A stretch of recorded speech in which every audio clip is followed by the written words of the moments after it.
N'est pas friand des anecdotes, que ce soit professionnelles ou même personnelles. Se retrouver au bord d'un lac le soir avec un feu tous ensemble pour raconter nos histoires. Mais ici, il n'y aura pas d'anecdotes sombres qui fassent peur, juste des anecdotes en rapport avec les animés et les mangas.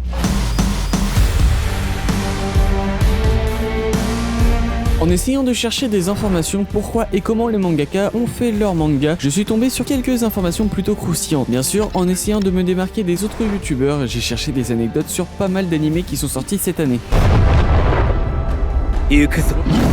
L'auteur d'Hunter x Hunter, Yoshiro Togashi, s'est marié avec l'autrice de Sailor Moon, Naoko Takeuchi, qui ont eu 2 enfants, et le plus marrant, c'est que Yoshiro Togashi a tout annoncé dans les tomes d'Hunter x Hunter. Dans le tome 5, ça a été le mariage, dans le tome 11, son premier enfant, et le second enfant dans le tome 27. Shingeki no Kyojin est interdit en Chine, considéré comme immoral pour le gouvernement chinois et bien sûr pour préserver un bon développement chez les enfants. Malheureusement en Chine, il n'y a pas que SNK d'interdit, mais aussi Assassination Classroom, Another, Black Butler, Deadman Wonderland, Death Note, Devilman Crybaby, High School DxD, High School of the Dead, Parasite, Psycho Pass, Shin Mamao Testament, Terror in Resonance et plein d'autres encore. Et pour rester sur Shingeki no Kyojin, le passé de Reiner et Bertolt. Vous inquiétez pas, il n'y a pas de spoil, mais dans la saison 1, on voit Reiner et Bertolt touchés par la famine quand ils étaient enfants et dans les murs. C'était pas vraiment une anecdote mais une piqûre de rappel pour dire qu'il y a sûrement une raison que Hajime et Sayama nous aient montré ça.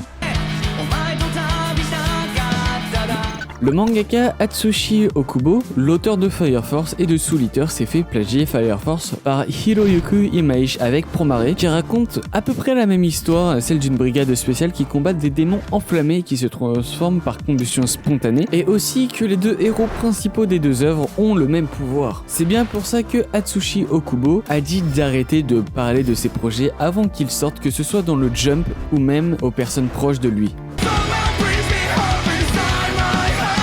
Masashi Kishimoto, le mangaka de Naruto, dit pendant une interview avec le Shonen Jump que son enfance a été la même que Naruto quand il est rentré à l'académie, donc avec une solitude, sans parents et des amis inexistants.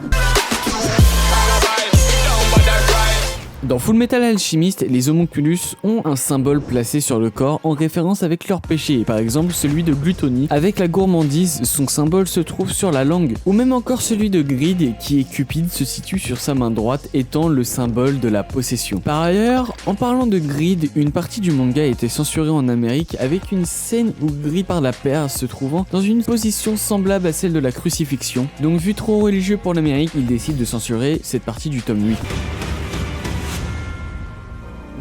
Oui, l'auteur de Kuroko no Basket, Tadashi Fujimaki, a été harcelé pendant longtemps par un inconnu qu'il n'a jamais rencontré. Son harceleur lui envoyait aussi des lettres imbibées de poison à lui et à ses proches, dans les magasins où il allait et même sa production pour que Kuroko ne voie jamais le jour. Suite à ça, beaucoup d'espaces marketing ont lâché Tadashi et certaines autres l'ont encouragé à continuer. Et pour vous dire, cet harcèlement a même donné cours à un personnage dans Kuroko. Et je pense que vous pensez au pire personnage de Kuroko no Basket, le roi de la puterie sur le terrain, j'ai nommé Hanamiya Makoto. Et apparemment c'est aussi le personnage préféré de Tadashi. Et pour bien finir, l'harceleur finit derrière les barreaux.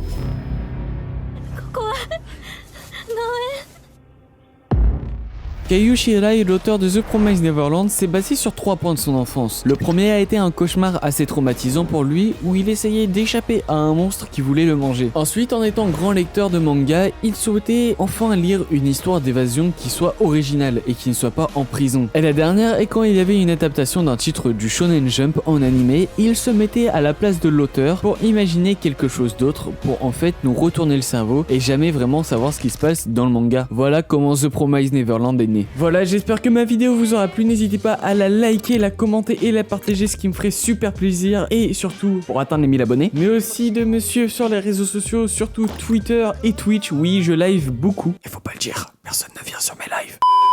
Bref, sur ce, c'était Kaito, je vous dis à la prochaine, Janamina.